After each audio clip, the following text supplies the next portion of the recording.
The Nerdcast Empire is on the air. We are back with another week of podcasting excellence here on the Nerdcast Empire. I am Matt in the studio. Great to have you along with us. It is time once again for the Hard Rock Empire, where we bring you the best in rock and metal. And today we're going to be talking about the music of April the 18th.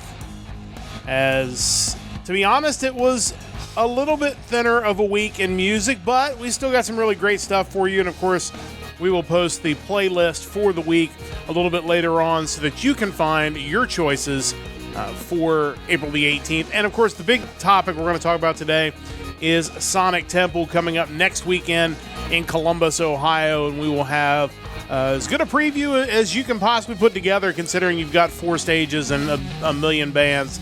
But we've got some really good stuff to talk about that. And to do that, as always, joining me in studio is Mike. Mike, how's it going? It's going. Between the interesting variety of music this week and then my preparation for Sonic Temple, I've been listening to a lot of just out there music. Some good, some not so good, but I'll certainly be ready come Thursday for the big festival. Kind of excited about it. You definitely have a game plan now, and we're going to try to pass some of that game plan on to our listeners, because if you're a fan of this podcast, there's a good chance that your music tastes probably line up to some degree with our music tastes. You'll get an idea of what you should check out and maybe what Mike's not going to be checking out over those 4 days in Columbus. The good news is at least at the moment, the forecast for next weekend weather-wise is looking good, which is good considering it hasn't been necessarily great this weekend, but hopefully that means we're due for some good weather. So if you're headed up, grab the sunblock, but it looks like overall it's going to be a pretty nice weekend, barring another change in the forecast, and we are still a week away. That'll be coming up starting on Thursday, which is a good time for me to remind you. Probably be a little while before we have another podcast, just because of some tennis stuff and some Sonic Temple stuff, but we'll keep you updated. Of course, join the Discord. That's the best way to know when we're going to be streaming, and of course, our social media accounts across all platforms pretty much will also tell you when we're going to be streaming, because we will have a wrap up on the Sonic Temple coming up the week after that. And then, of course, next weekend we will not have a Hard Rock Empire. So the following week we'll bring you another 2-for-1 week once again. So a lot of music coming up over the next few weeks, but we're certainly excited to bring it to you here on the Hard Rock Empire. Let's get to the first story, which, of course, is Sonic Temple coming up on Thursday, Friday, Saturday, and Sunday. It's at the historic Crew Stadium in Columbus, Ohio. Show starts around noon every day and will go until about 11 p.m. Eastern time. So you've got about 11 hours of music each of the 4 days. There are 4 stages each of those 4 days, and there's obviously some overlap between the stages, but you can map out a pretty decent plan to kind of see what you want to see. And the first topic, I guess, when we kind of get to this first, bullet point, I guess, if you will, on the podcast, is to kind of talk about the big acts, the ones that are headlining or co-headlining or kind of in that late night time slot that people are going to want to check out. And there's obviously some big names that everybody knows. We've talked a lot about the fact that Metallica is playing 2 nights. No repeats, 2 completely different sets, which is really awesome if you're a fan of metal music in general, but obviously of Metallica. There's a lot of really big bands that are going to be playing those late night spots, and that's what we want to focus on first. So I know you've obviously got your eye on a few of those big-time headliners. When you look at that lineup Thursday through Sunday, what really jumps out as far as the main acts that people are going to want to see? Yeah, it's kind of a mixed bag. I think for me, the big days are going to be Friday and Sunday, of course. You look at Thursday, I certainly wouldn't mind crossing Korn off the list of bands I've seen live. They're not one I would necessarily go out there and seek out necessarily, but, if I get the opportunity, I'd certainly jump on that. Motionless in White's a band I've not really paid much attention to, but I know they're kind of a big deal. I'm more aware of them from wrestling than anything.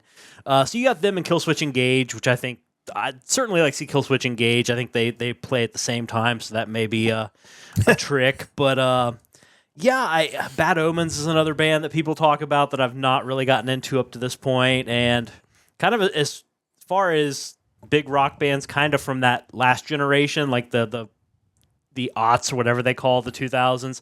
3 Days Grace is certainly up there as a band I wouldn't mind seeing as well. To me, Friday's kind of the first must-see day because you have bands that I love and bands that I've not seen that I need to see, like Metallica, Rob Zombie, Alice Cooper.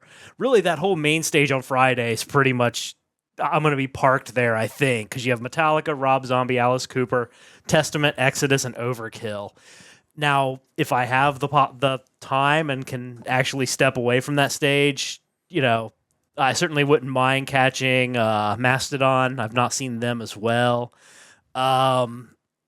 That's really as far as that goes. I mean, Suicidal Tendencies is another one, if you count them as kind of a major band at this point. They've been around forever, but they're on the second stage, kind of halfway down.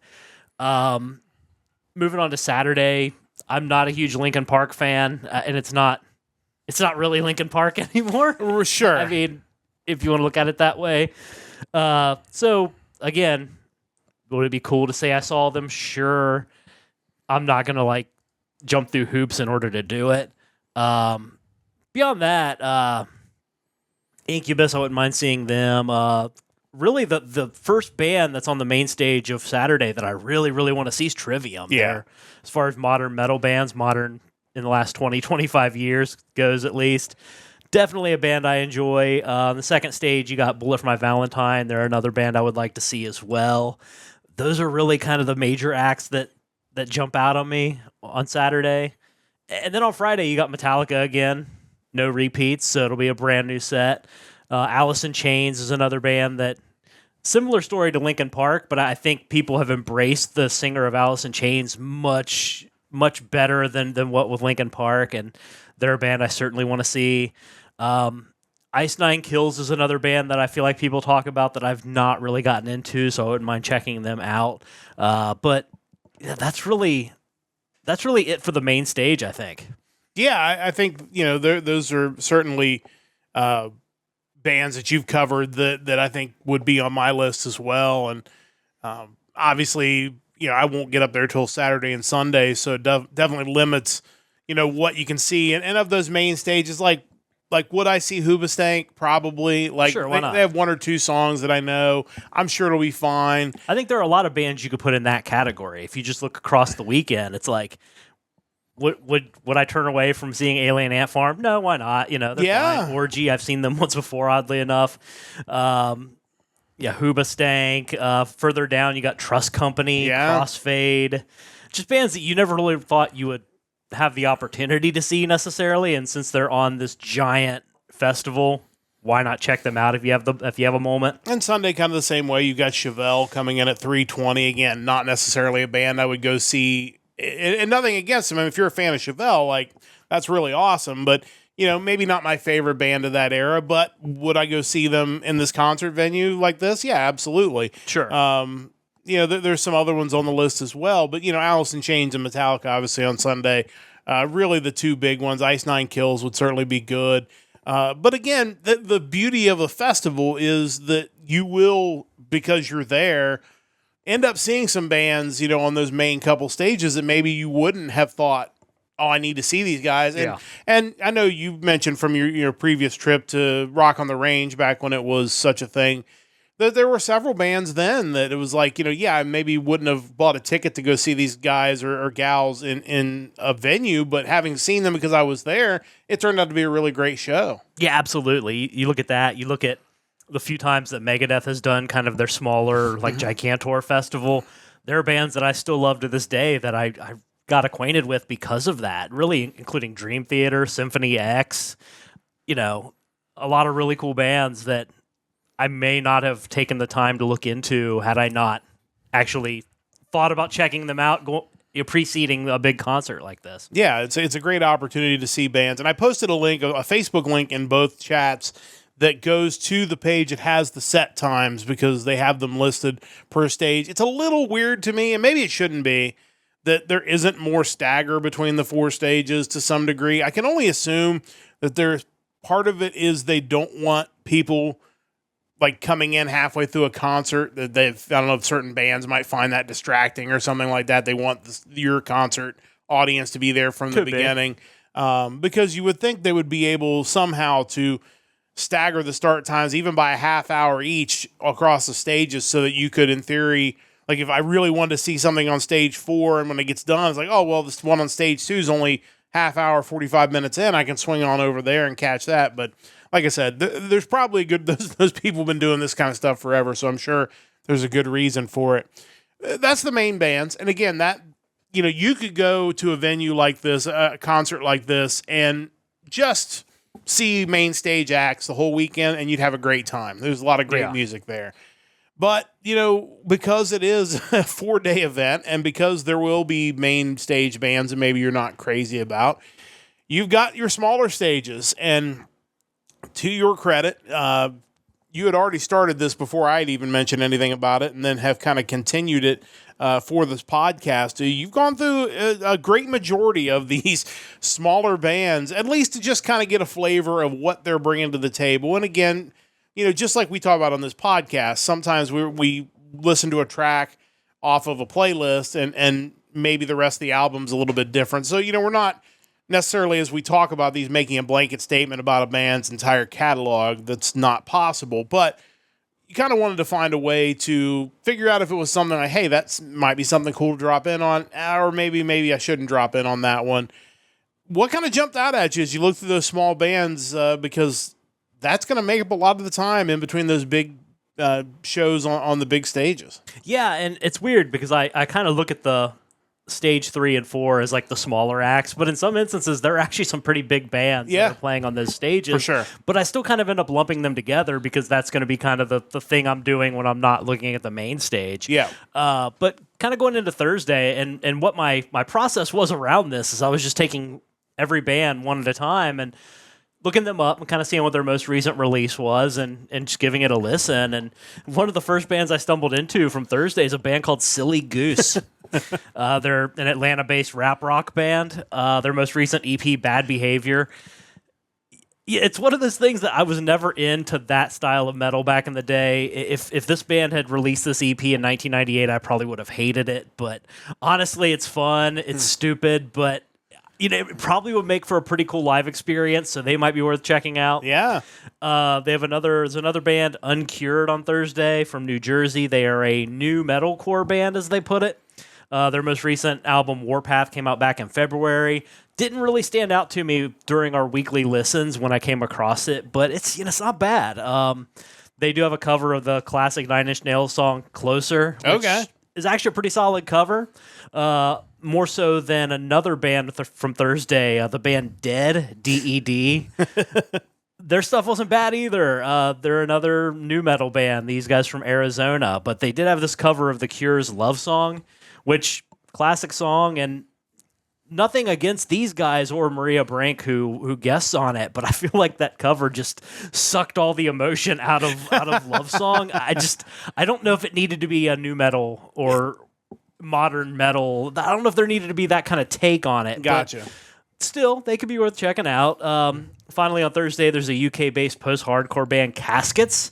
They used to be called Captives. I don't know what happened at that point, but not good. Yeah, it didn't go well for them. I checked out their 2023 album, Reflections. Band's been around since 2018, so they're not super long into the journey, but pretty cool. Probably worth checking out. Yeah, so you got some ideas of some smaller stage acts, and like Mike said, not always smaller acts, but acts that just kind of a little farther down the bill for Thursday. Yeah, and on Friday, that's kind of where that really stands out, because the three bands that I kind of marked as far as bands I want to see aren't small bands. Like, they may be on stages 3 and 4, but these guys are all established acts. The first one being the Black Dahlia Murder.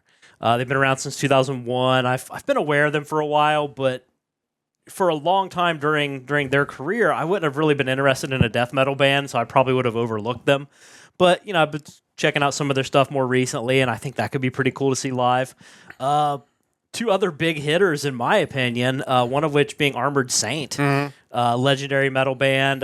John Bush, one of the founding members and the lead singer. He's great. He was great in Anthrax, and I was listening to their most recent work, and it's really good too, so I definitely want to check them out. And finally, Suicidal Tendencies. Yeah.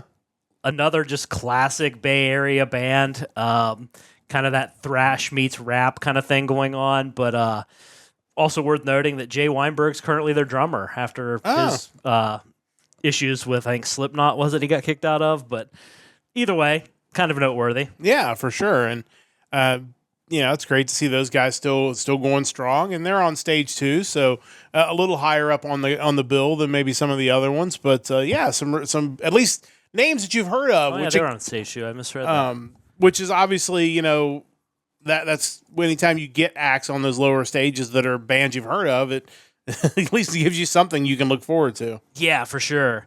Moving on to Saturday, we got kind of like the attack of early 2000s Victory and like emo, screamo, post-hardcore bands. Got Devil Wears Prada, band from Dayton, Ohio. They've been around since 2005. Probably worth checking out. Then Silverstein, Canadian post-hardcore emo band. One of the more memorable like Victory bands from that label from the early 2000s.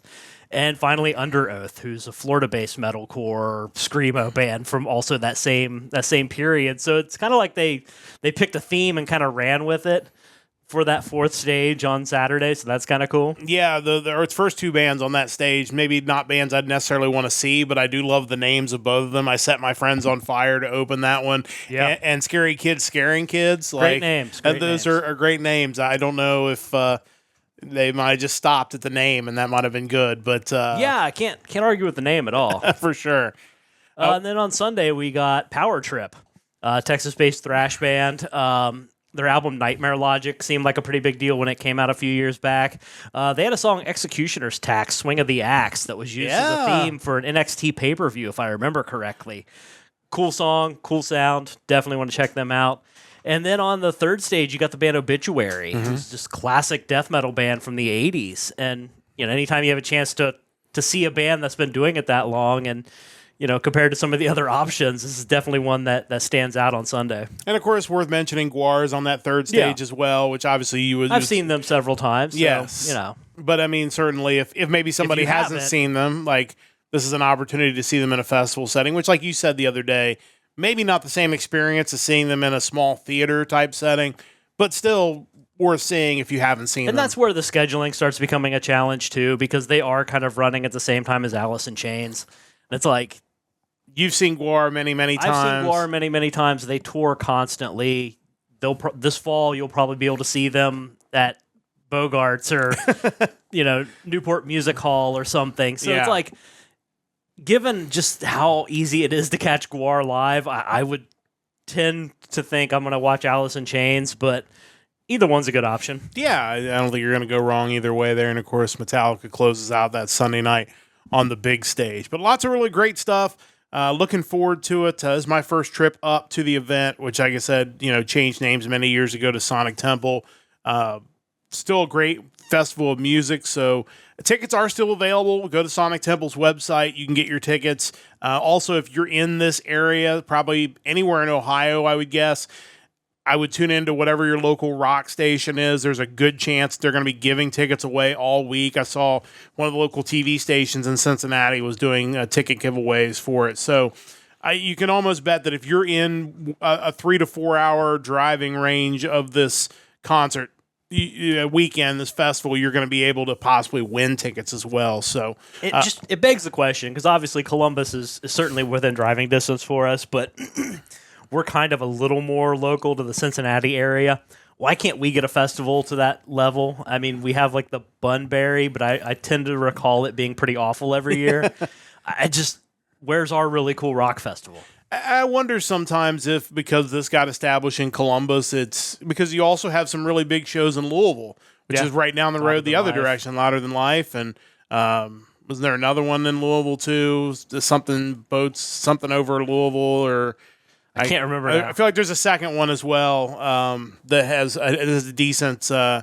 And then, of course, we're not very far from Chicago, which, of course, gets all the big acts. So it almost feels like we're just in a bad spot that, like, there's other big cities that get these big festivals, and we just kind of miss out on them. And a little farther away, but there is also the one in Mansfield, the Incarceration Festival, too. For sure. So... a lot of great music festivals coming up. Definitely check them out if you're not local to Ohio. Maybe none of this really matters to you, but there's a good chance a lot of the bands Mike mentioned are probably going to be doing festival tours. So if you have a big music festival nearby, the company that runs Sonic Temple tends to run a lot of events, so chances are you're going to see some overlap with the festival season this year. For sure. So definitely see which of those bands might be coming to your area if you're not local to us. One other quick news story. Obviously, we spend a little more time on news than we typically do, but I do want to get to one kind of newsy news story, and it's another one that's kind of timely because of what we just talked about. Metallica's announced a Load Deluxe box featuring previously unreleased material. It'll come out on June 13th from the band's Blackened Recordings label. Obviously, we're both big fans of Load. I believe you said you have picked up a version of this release or a pre-order. I did pre-buy one of them. Yes. But obviously, it also sounds like one of those things that you can go nuts and spend a crap ton of money on as well. Yeah. Like one of the, I can't remember what the price tag on that like fancy edition, but it's $275 in fact, and no discounts as they note. But there's other really cool packs with this. If you don't want to get the super fancy one, like, you found a really good deal as well that you can, kind of get in on this without buying everything. Yeah, the one I ultimately went with was just the expanded 3 CD edition. It was $25. Contains the new remastered album, previously unreleased demos, live tracks from the world tour that was around that same time.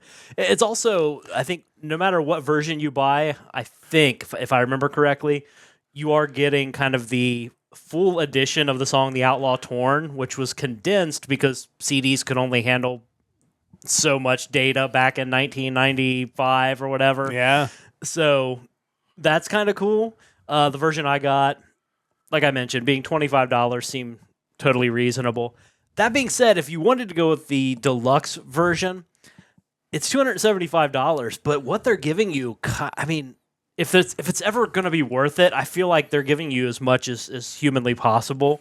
You're getting the remastered version of the album, obviously double LP and CD version, the Mama Said picture disc, 3 live LPs, 15 CDs. Wow. 4 DVDs featuring unreleased content, live shows, rough mixes, demos, etc. MP3 download card of all the audio that you're getting, 2 tour laminates, an 11x17 Lollapalooza poster, a Pusshead patch, 8x10 Rolling Stone magazine cover print, a 5-pack of guitar/bass picks, a pack of 14 Rorschach test cards. Okay. Seems kind of out there, but whatever.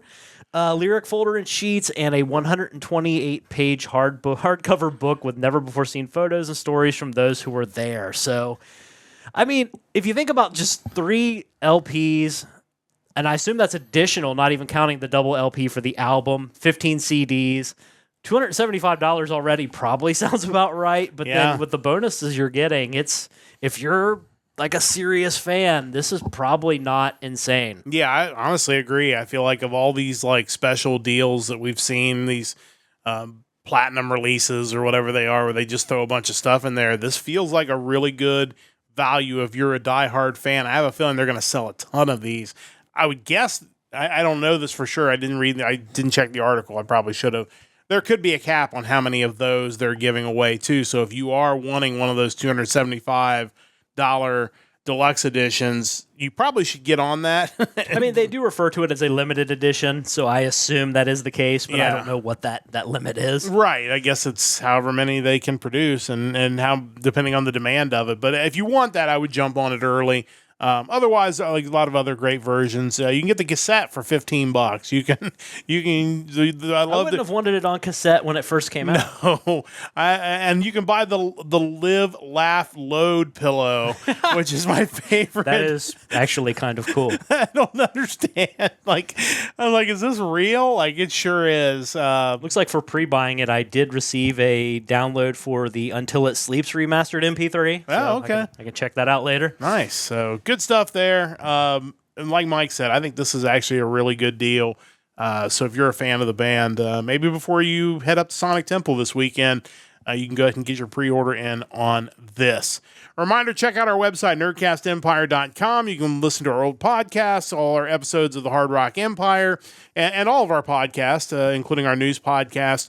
Just a reminder, we're going to have a short hiatus over the next week or so, just life kind of getting in the way, but we will be back. It should be after Sonic Temple. We'll do a review of Sonic Temple, and then, of course, the following weekend after Sonic Temple, we'll have 2 episodes of the Hard Rock Empire to get you all caught up on the best rock and metal.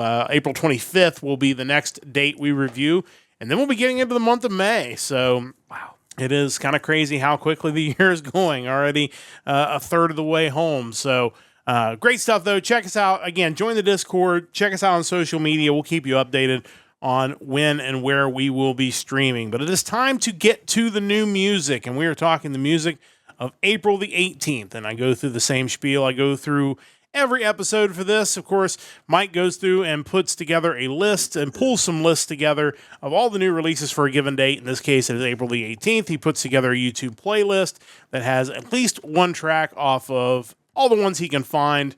And then we take a look at that playlist. And that playlist is getting pasted into the chats right now.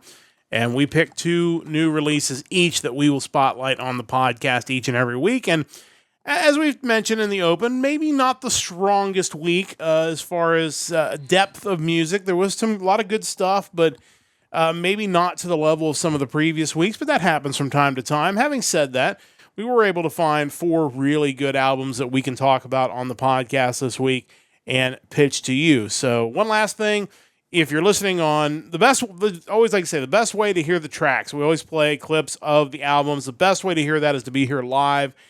The next best way is to catch the Twitch VOD or the YouTube VOD. Most of the time, the songs get through there.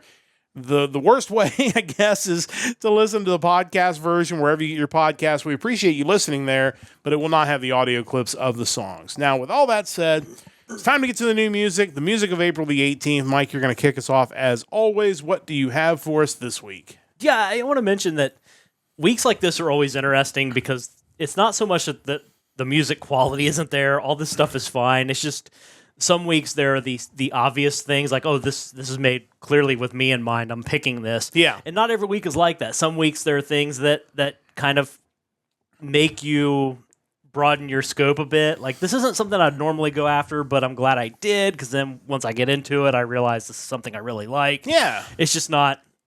It's not all European power metal, apparently, which, whatever. It's okay every once in a while to switch it up. Yeah, for sure. So, going into the music this week, as I was pulling the tracks, I ran into one that just the second I saw the name of it, I'm like, man, I really hope I like this, because the name of it is tremendous. This is the latest release from the thrash metal band from Northern Ireland. They are Gama Bomb, and this is Necronomicon Automaton. Yeah, I was glad this ended up being good because I would have been disappointed if. And every week there's always a handful of album titles that make our list of kind of unique titles, but they don't always make our list of the best new releases. But it was encouraging to hear that this actually turned out to be good as well. Yeah, absolutely. It's a 4-track EP. It is the most recent bit of music from these guys since their single from 2024, A Coffin for Christmas. The band is made up of John J.R. Roche on guitars, Joe McGuigan on bass, Chris Williams on drums, Domo Dixon on guitars, and Philly Byrne on vocals. Metal Archives describes their themes as pop culture, movies, humor, horror, society. Wikipedia states their influences as 80s thrash bands like Nuclear Assault, Creator, Agent Steel, Sodom, Old Slayer, and early Megadeth. Seems pretty spot on to me. Don't let some of their song titles over the years deter you from checking them out, because they certainly have real thrash metal chops, heard on such tracks as Beverly Hills RoboCop, Smoke the Blow with Willem Dafoe, Shitting Yourself to Live, Kurt Russell, She's Not My Mother, Todd, and Ready Steady Goat. Wow. The band also has a mascot, a Yeti of sorts, introduced back in 2018, Snowy the Gamabominable Snowman, or something to that effect. He's made appearances on album art, merchandise, and even part of their stage show. I think every good metal band really needs a mascot, so I'm pretty excited that they've incorporated one since 2018.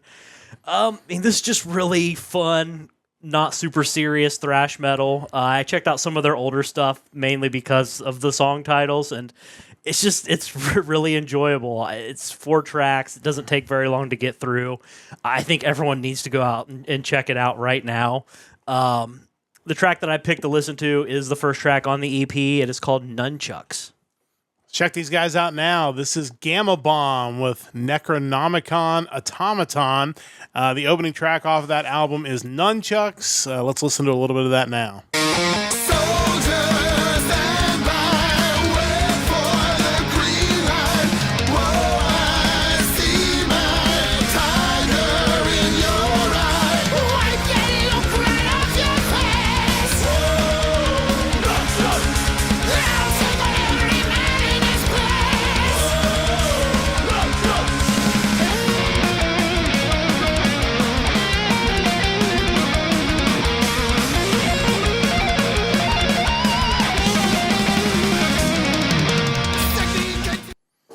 You know, this is one of those bands that just, again, we've talked about it and try not to beat up Sonic Temple too much, but you just feel like bands like this should be at Sonic Temple. There should be a spot, especially this feels like a band that you'd want to start the day off with to bring that energy level and get the crowd going very early on. And, you know, for whatever reason, these types of bands just don't get looks from these big festivals, but this is just fun music, and it's great that there are bands out there making it. And I don't know if it's totally all on them, because I know fairly early into the process, they do take suggestions from people. And I assume if a band warrants enough and garners enough attention to the festival, they'll actually reach out and try to book them.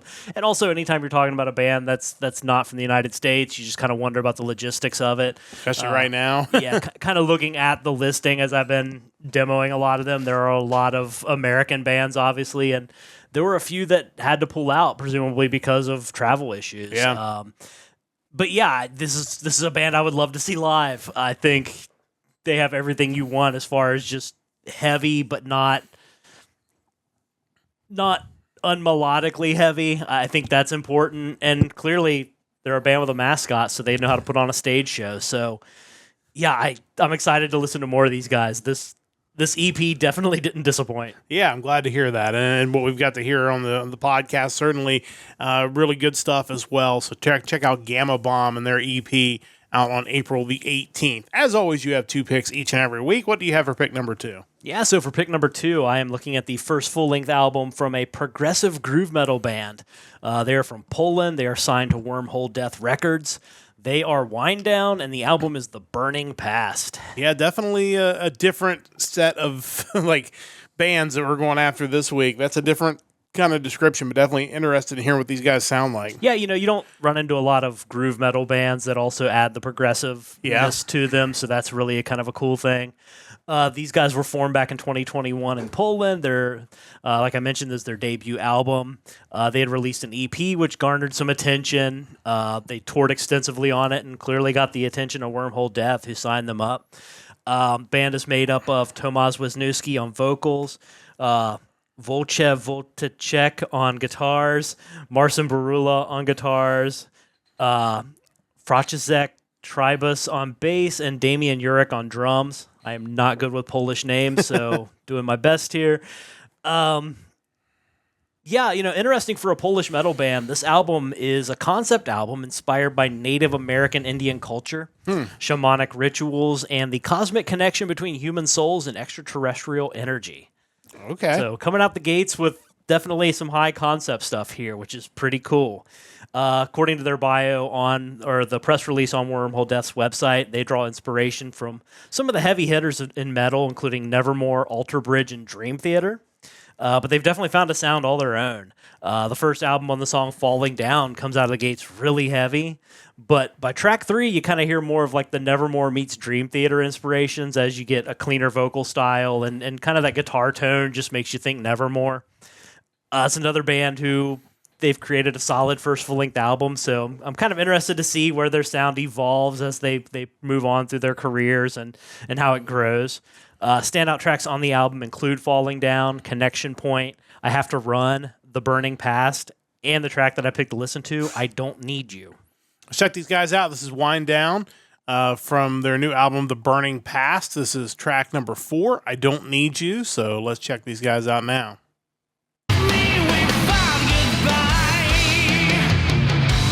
I don't need you, and nothing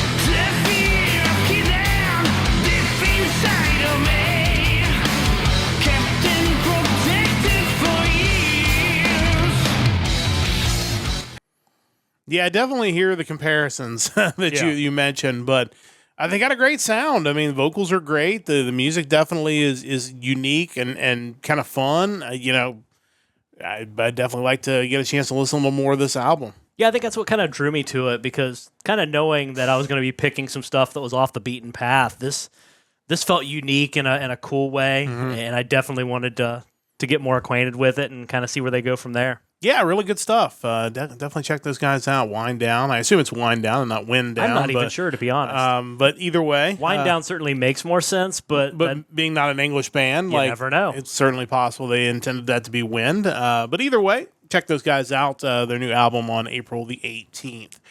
I have 2 picks as well. We're going to jump right into the progressive end of the pool here. But we're going to be staying in the U.S. for my 2 picks this week, which is a little rare for my music choices. But we're going to start off with a progressive metal band from Chicago, Illinois, formed in 2007. This is Empyrean Sanctum with the album Detachment from Reality. This is, as I get my everything caught up so I don't get behind here on everything else. This is only their 2nd album, though, which is kind of crazy. I mentioned they started in 2007. That is their first since the 2013 self-titled album. This is a concept album about emotional and mental inner struggles. If you're a fan of prog metal, this is going to be right up your alley. This is prog to the core, and it's really, really good. The band is Albert Rybka on lead and backing vocals, Justin Kellerman on guitar, orchestration, programming, and backing vocals, Alex Weber, formerly of Revocation, Exist, and Obscura on bass, Hannes Grossman, who's been with Triptychon, who we've talked about before in the past. He was on drums. And then some guest musicians, Per Nilsson of Scar Symmetry and Ex Meshuggah did a guest solo. Gabriel Riccio from the Gabriel Construct did guest vocals on Lifeless Death. Zach Libby did harsh vocals on tracks 1 and 6, and Jennifer Benson backing vocals on tracks 5, 6, and 9. So brought in quite the crew, which is typical of the progressive metal sphere. You try to bring in a lot of different artists, and as I've talked about before, you can always kind of tell from track count and length of album. This is 9 tracks. And it is just over an hour long compared to my next pick, which is 10 tracks and 31 minutes. So definitely a little more of a proggy feel to this one. But I really enjoyed this. They've got a great sound, and this is just a very polished album. If that's the reason why it has taken them so long to kind of get that next album out, they really want to release something good.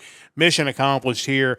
Standout tracks include Heart of Gold, Transparency, Detachment from Reality, and the song we're going to listen to on the podcast is Descent. So check these guys out now. Empyrean Sanctum, band from Chicago, Illinois. This is their new album, Detachment from Reality. This is the 2nd track off of that album, Descent. Let's listen to a little bit of that now.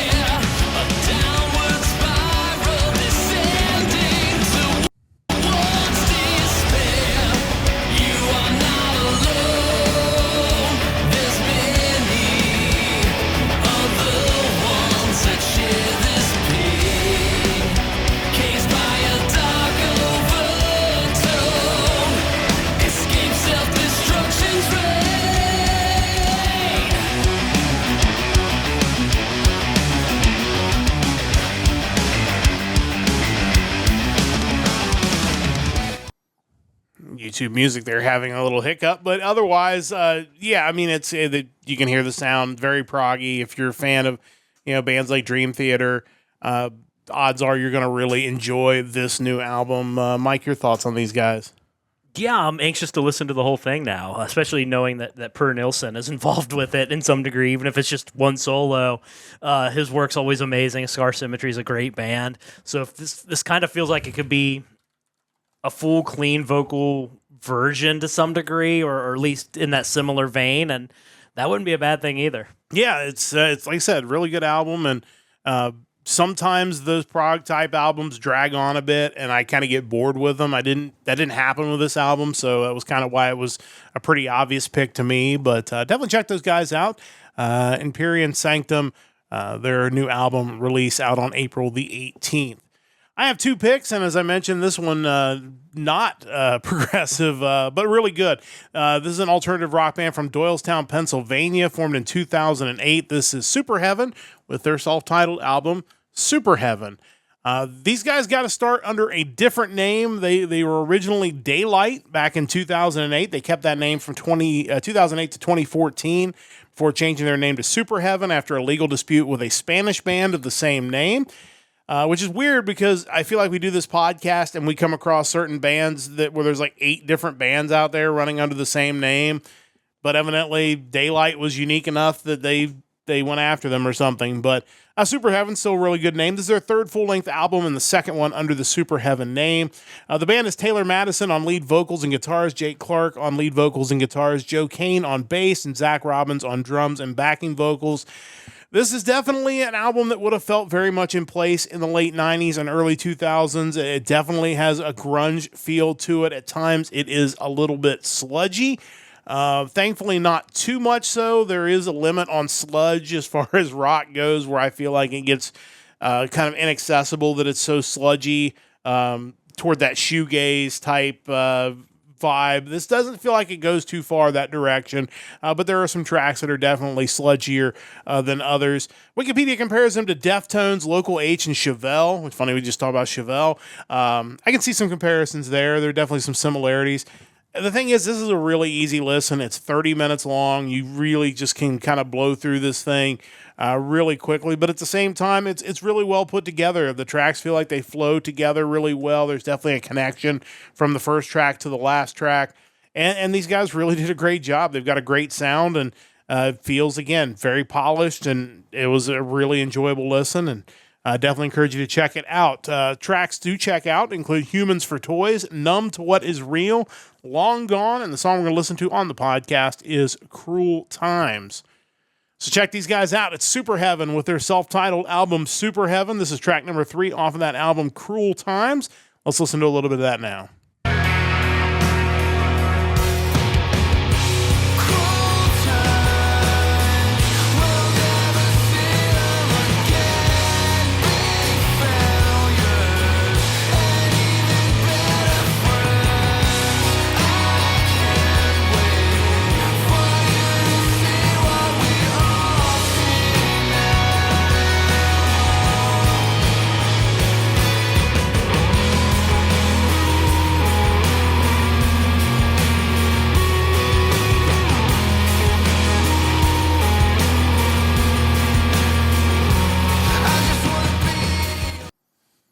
Definitely one of those albums that's a little bit different of a vibe than one that I would typically pick. But like I said, I really enjoyed it. It's definitely different. And like you said, sometimes, when you have a week where there's not those obvious choices that just hit you over the head, it gives you a chance to really kind of look into some other bands and styles that maybe you overlook a lot of weeks because there's things that are really obvious. And these guys were one of them. And like I said, I really, really enjoyed this album.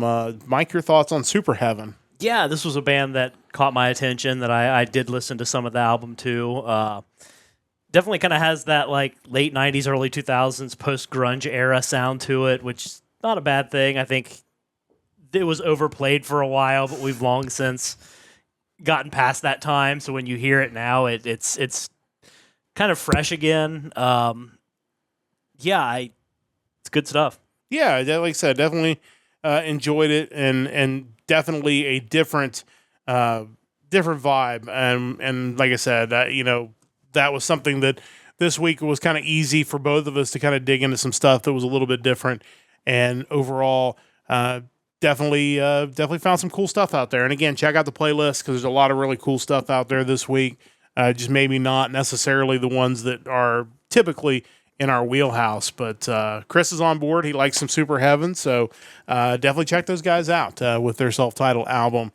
Time to get into the vault, where Mike and I will give you classic albums that you need to check out.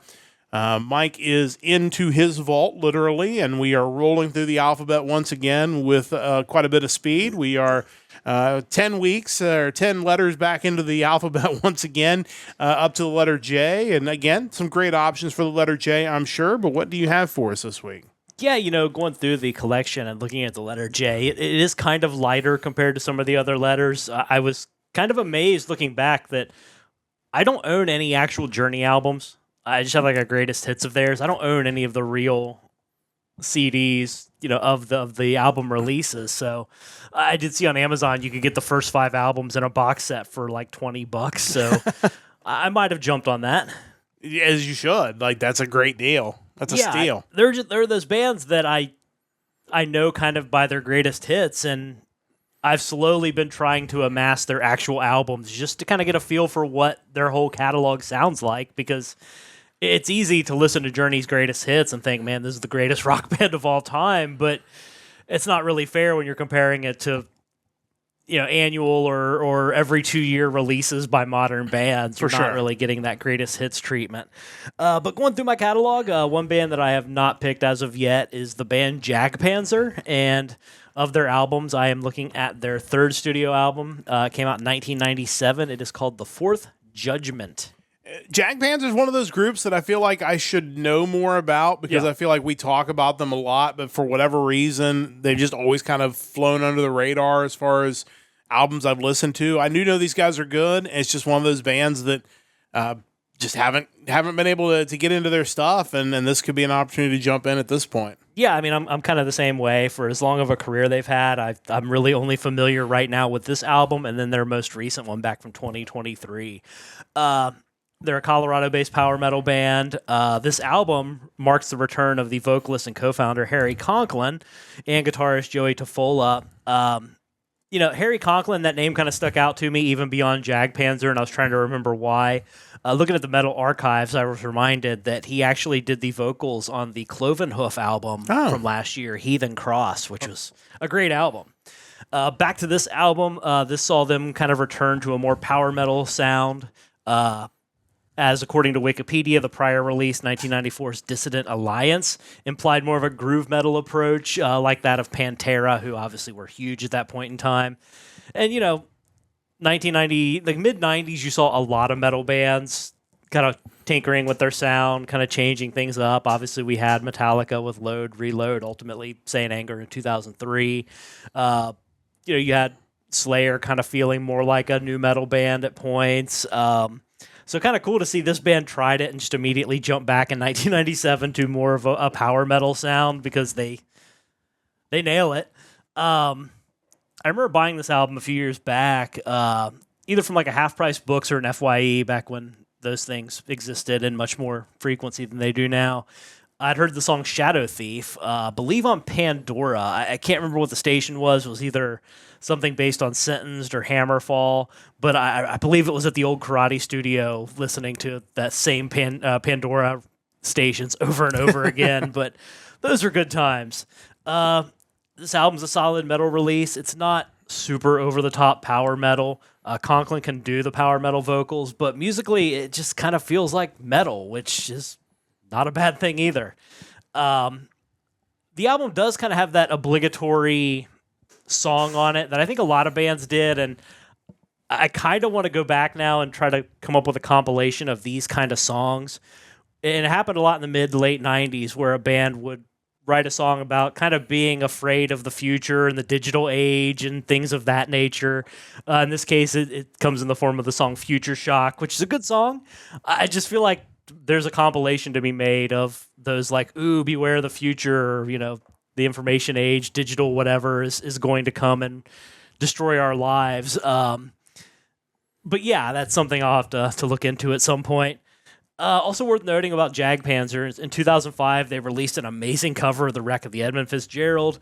Chris Broderick was actually in the band at that point in time, too, and everyone should check that out. As far as the tracks on this album, the standout tracks include Black, Call of the Wild, Future Shock, Ready to Strike, Shadow Thief, and Judgment Day. Yeah, again, this is one of those groups that, like so many we talk about on this podcast from that era, I just haven't done a good enough job really kind of searching these guys, but I know that when you hear metal people talk about metal bands of the 90s and 2000s, these guys always come up. So yeah, I'm definitely interested in checking this album out and maybe checking out more of their catalog just to kind of get a better idea of everything that Panzer has done. Absolutely. But yeah, definitely check that out. Mike's Vault pick for this week. My vault picks, as we mentioned before, we are going through the catalog at Frontiers Records, basically going through letter by letter over a 2-week period. First week, I pick a band and an album has to be released by Frontiers. And then the second week, we put all the bands in a randomizer. We'll pick a band and an album and go from there. We're up to the letter D. This is my pick for the letter D. And we are going to jump into the American hard rock band formed in Queens, New York in 1986. This is Danger Danger with their lone release from Frontiers Records, which was 2009's Revolve.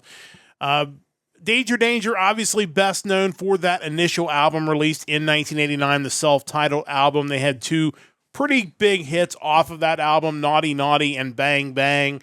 Bang Bang being the bigger of the 2 hits, charted in the top 50 in the U.S. charts and top 40 in the U.S. main charts.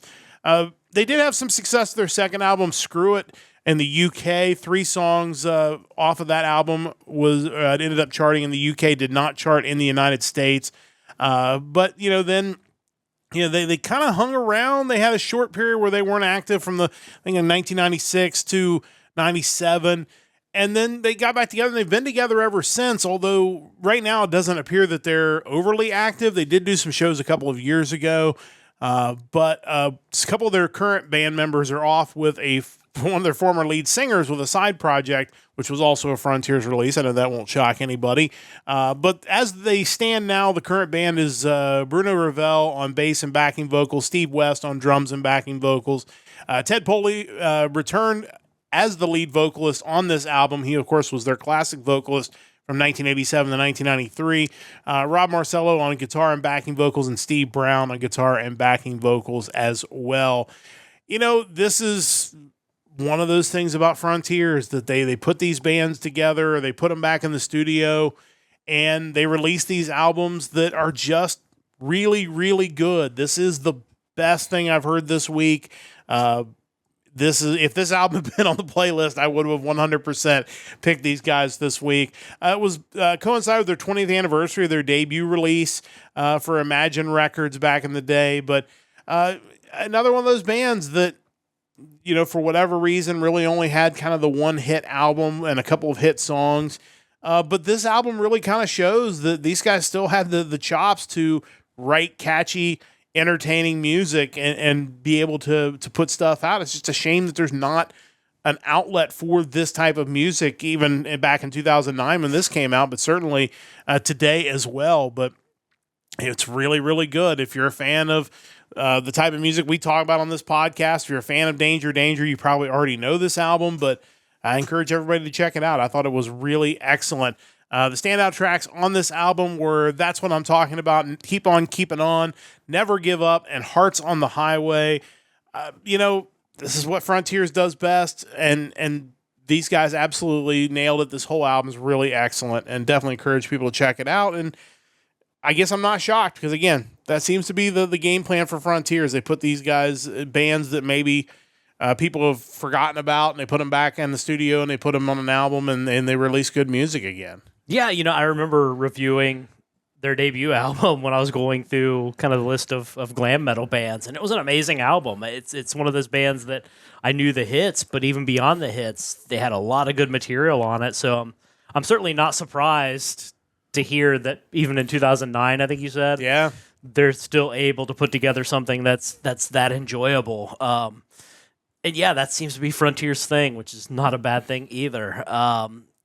It scares me because I just think how many albums are out there that they've facilitated that I just either haven't gotten around to or just will never have time to get around to that would probably be really good if I gave them a listen. Yeah, for sure. And that's part of what this whole Vault thing is all about, is trying to find at least some of these albums and dig them up and be able to put a spotlight on them. But Danger Danger, really great stuff. Hope they kind of get everything going and maybe put something else out, because I would definitely be interested in picking it up. But that takes care of the Vault this week. It's time to wrap things up with the Power Trio. It's your weekly hard rock hat trick where we pick a question and then we give you our top 3 answers. And again, we encourage you to give us feedback on this. You can give us comments in the YouTube video, on the VOD, or on the live video. You can join the Discord and talk about it on the Discord. We'd love to have your input. You can send a carrier pigeon, like whatever way you want to get that to us. Obviously, joining us in the chat on Twitch is a great way to do it. But we try to go through and find some interesting questions every week. And this one, was actually a little more challenging than I thought. I thought I'd be able to come up with 3 right off the top of my head, and I actually had to sit and think for a minute. These are top 3 deep cuts, and kind of how we're defining this in this case is these are bands or solo artists that are known for big songs, and it could be a 1-hit or 2-hit wonder that maybe this is something else, or it could be a band that has a bunch of big hits, and this is a track that for whatever reason wasn't a single, or maybe it was a single but it didn't chart as well, or people just don't talk about it. So that was kind of the goal, is to spotlight songs that people need to know about, and certainly some really good stuff there. As always, I throw it to you. Do we have some Shane picks this week? Yeah, we do. And it's interesting because he landed on 2 of the same bands I landed on, but with different songs. That's fascinating. The third one is definitely off the beaten path, and it wouldn't be something that I would land on, even though I'm sure it's probably accurate. I can't even really verify that. But number 1 for Shane was the song of Wolf and Man from Metallica. Okay. Off of their 1991 self-titled Black Album. Obviously, given the amount of hits Metallica's had, and certainly how many they have on the Black Album, this one is definitely a deep cut. It's one of the songs that really caught my attention years ago when I first heard the album. I mean, by then, I started getting in Metallica kind of mid-90s, so it wasn't like these were brand new songs. You already knew what the singles and the hits were. Enter Sandman, Unforgiven, Nothing Else Matters, Wherever I May Roam, Sad But True. But this song, just the guitar riff, the chorus, just there's something about it. It stands out, and I certainly can't blame him for picking it. No, that's a really good choice. I think that's, again, kind of a hidden track off of there, but one I think if you're a fan, you really dig that track. Yeah, so his number 2 pick, another band that I landed on as well, is the band Queen with the song Good Old Fashioned Lover Boy off their 1976 album A Day at the Races. Nice.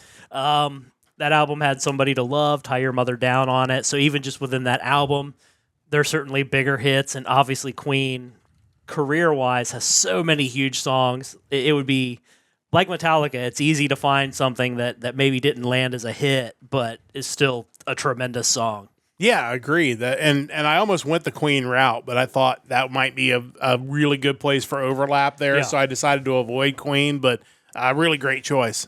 So his number 3 is one that I can't speak to really all that much because it's not an artist that I'm super familiar with, but he went with Johnny Cash's One Piece at a Time off the 1976 album of the same name. Obviously, I'm not super familiar with his full discography, but I recognize some of his biggest hits are like I Walk the Line, Ring of Fire, Folsom Prison Blues. So this one being one I'm not really familiar with, I'm willing to assume that it is kind of a deep cut that doesn't quite that doesn't get out of the shadow of some of those other hits. Yeah, that's not one I'm even very familiar with at all, but which I guess makes it a really good choice for a deep cut because that's not what I really know from him. Interesting stuff. Shane's always got a really, really good interesting opinion on that. I don't know if Chris is still with us in the chat. I know he's with us earlier, but he's kind of in and out tonight. But I know he posted some pics in our Discord. Again, join the Discord. But what does Chris have for us in the Discord for his 3 deep cuts this week? Yeah, so his number 1 pick is the song Hush from Tool's EP Opiate. I'm not super familiar with that one, and I certainly know the bigger hits from Tool, so I think that is definitely a reasonable choice. His number 2 pick, we are looking at Between the Wheels, the final track off of Rush's 1984 album Grace Under Pressure. Again, Rush is another band that has a multitude of hits. Definitely could understand this one kind of maybe not catching the same level of attention as some of their bigger songs. For sure. And finally, he has the song from Pearl Jam, Brain of J, from their 1998 album Yield.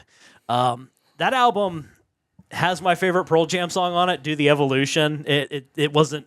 There was a video for it. It was somewhat of a hit, but not to the degree of kind of their stuff prior to that. As far as Brain of J, I'm not super familiar with that song, so it would definitely qualify as a deep cut, I think. Yeah, it's one that I've heard of, but I don't know if I remember the song itself. I'd have to go back and listen to it to see if it's something I actually remember. Yeah. But certainly all deep cuts there. But now it's time for your deep cuts. What do you have for us this week? Yeah, so like I mentioned, I did have two overlapping bands with Shane, and they were not Johnny Cash. So the first one is Queen. Not too surprisingly, it is from their 1975 A Night at the Opera album, and it's the Prophet song. It's a great song. Like, I mean, we could have legitimately had 3 different Queen songs because I would have probably chosen something like Good Company because that's also another one. But the Prophet song is a great song, but not really a big hit of theirs either. No. So yeah, just on that album alone, the singles were "You're My Best Friend" and "Bohemian Rhapsody," and they're iconic. Obviously, if you get any greatest hits from Queen, you're not going to get the Prophet song on it, but you are going to get probably 15 just amazing tracks. This one, though, I think just the heaviness and darkness of the song, while there are other Queen songs that kind of delve that direction, and certainly Bohemian Rhapsody has some dark elements to it, this one just, like, this feels like proto-metal to me. This is like heavy metal getting started, but from Queen, and just a great song. Yeah, for sure. That's a great track, for sure. A great choice for a deep cut. What's number 2? Yeah, so I also went the Metallica route.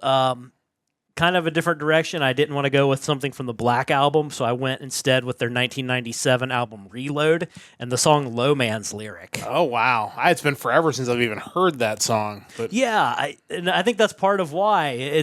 I feel like both Load and Reload get maligned at times, but again, having gotten into Metallica kind of around the time those albums were coming out, even though I listened to, I think, the Black Album and then like And Justice for All pretty early on, I still could relate to this kind of alternative metal version of Metallica because it was what was there. It was the Metallica I had.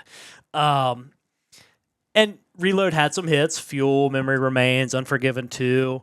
But to me, this song was like thrash era Metallica had Fade to Black. The mainstream metal era Metallica had Nothing Else Matters. To me, this song is this version of Metallica's version of that. It's that slow, kind of ballady, like just kind of downtrodden song that I think stands up to some of their best stuff, but it's just so different. And to me, that's why I always looked at that track, even amongst some of the heavier stuff on Reload, as just being really awesome. Maybe I need to go back and re-listen to Reload. It's been far too long since I've gone through that album. I mean, I'm sure they'll be doing a remaster of it in a couple years. Just wait for that. Yeah. Maybe we'll hear. I'm sure we'll hear a few of those songs this weekend for sure. One final pick. Pick number 3. I could have gone so many ways with this, and both with the band I picked and the song I ended up picking from that band. But this album had a couple hits, had their biggest hit of all time on it, but there were so many songs that I think are better. I went with the band Saigon Kick and the title track from their 1992 album, The Lizard. Yeah, I mean, that album is just great front to back, but The Lizard may be a little underrated even on that album because I feel like it doesn't get the attention of some of the other songs, even songs that weren't necessarily hits off of that album, but that's a great track. Yeah, it's weird to think that I'm picking the title track of an album as the deep cut. Like, that's the title track. They named the whole album after that song title. But, the singles from that album were All I Want and obviously their biggest hit, Love Is On the Way, which are both tremendous songs, but I feel like they did more to betray the rest of the album than anything because it painted them in this light that some of the other tracks on the album just are so counter to, like, Hostile Youth, obviously The Lizard, Peppermint Tribe. There are just some really heavy songs on that album that have such a great contrast between the heavy guitars and the harmony of the vocals, which to me has always kind of been the hallmark of Saigon Kick and Jason Bieler. This song is amazing, and I feel like it's still, that side of their sound has never fully gotten the due it deserves. Yeah, for sure. We talk about it a lot on this podcast, but it doesn't. Again, another band that got defined by their mega hits instead of what they actually were. But that's a great track off of a great album. Definitely worth giving that a listen if you haven't. If you only know Saigon Kick from the hits, you're missing out. A lot of really good stuff with them. For my choices, I wanted to pick bands, at least a couple of bands or acts that I talk about a lot in this segment because, they're really kind of a logical pick for a deep cut. So we're going to start off with Billy Joel. A lot of great Billy Joel stuff. This is a song off the album Turnstiles from 1976, and the song is Summer Highland Falls. It's, that's an album that has some big hits on it. Say Goodbye to Hollywood, New York State of Mind, Angry Young Man, I'd Love These Days, and Miami 2017. All singles off of that album, but one of the ones that wasn't a single was Summer Highland Falls, and it's a very wistful song. The opening line, say that these are not the best of times, but they're the only times I've ever known. Like, it feels like a guy, even in 1976, who's kind of looking back at the success he's had and taking a kind of inventory of where his life is. And, hey, maybe things aren't always so great, but it's all I've got. It's all I know. So let's make the best of it. So really love that song. One of my all-time favorite Billy Joel songs. Another one of my all-time favorite songs, and for some reason the movie came up when I went to look this up on Wikipedia instead of the... Not it. It was linked from the album, which is really awesome. But it is, another Eagles song, and we'll see if we can find the correct link to it. Pretty Maids All in a Row. It is a song sung off of, it's off the Hotel California album. Obviously, that album has so many hit songs. Hotel California, obviously, Life in the Fast Lane, New Kid in Town, Wasted Time, The Last Resort, which is, as I've mentioned, one of my all-time favorites. But Pretty Maids All in a Row was not a single. It does occasionally show up on some of their greatest hit stuff. It's a Joe Walsh song, and I think sometimes those are the songs that kind of fall through the cracks when it comes to the Eagles. It's just a great song, and it's another song, kind of a wistful song, talking about, people growing up, and, it's, like I said, it's just a really enjoyable song. It's one of those songs that made me really appreciate Joe Walsh. I think sometimes his voice and maybe he didn't have the same, sound as some of the other singers in the Eagles, but I think that was one of those songs that kind of made me really appreciate him. And I know that's a song you enjoy as well. Yeah, absolutely. I think Joe Walsh is probably underrated for his contributions in the Eagles in general. All the songs he sings, I tend to really enjoy. And it just, he had such a different sound. I think it was much needed as far as providing some contrast to the band when he joined up. It's easy to get lost on the Hotel California album. Yeah, for sure. And that one did kind of slip in there. Last one was one I just recently heard, and it's why it jogged my memory, but it is definitely one that was not a single. We're going to jump to the band Night Ranger off of their album Man in Motion. This is the song Restless Kind off of that album. It is one that does show up on some of their greatest hits, but it was not a single. And in fact, when you look at this album, this album was rough. Obviously, I'm sure it was a quality album, but as far as like singles, there aren't any. As far as like ones you would know, the two that were released as singles were I Did It for Love and Don't Start Thinking. This was right before the band broke up, temporarily at least. Jack Blades left, and so you just kind of felt like maybe this was the moment where it was a time for them to take a break from what they were doing. But Restless Kind kind of hides at the end of side one here, and it's just got a great sound to it. It's one of the songs off their greatest hits that really, like I said, wasn't a single, but it's one of my favorite Night Ranger songs, and so I wanted to kind of shout that one out this week. It's kind of wild to see Russ Ballard wrote one of the songs on that album. He just had an album come out that was on the list this week, which what I heard was decent. Again, you're talking about like people who are just really good songwriters between, your first pick, Billy Joel, and obviously Jack Blades here and any number of members of the Eagles. So it's not surprising, they're not all going to be hits, but that doesn't, the way the industry works doesn't necessarily mean the best songs become the hits. Yeah, for sure. And again, there's clearly like in both cases, some recognition that maybe they should have been hits when they eventually do show up on some of the best, greatest hits collections, or they do them live. Like, oops, we messed up. This probably should have been a single, and we just didn't do that. Yeah. But great stuff. A lot of great deep cuts. So let us know what your deep cuts are. Again, a lot of ways to talk with us in the chat. Join us live. You can join the Discord. Stop by. Let us know what your deep cuts are, and let us know what you think of our deep cut picks. A lot of really good stuff this week. But it is time to wrap up this edition of the Hard Rock Empire. for another week. We appreciate you joining us once again. We will not be here next weekend. Again, Sonic Temple.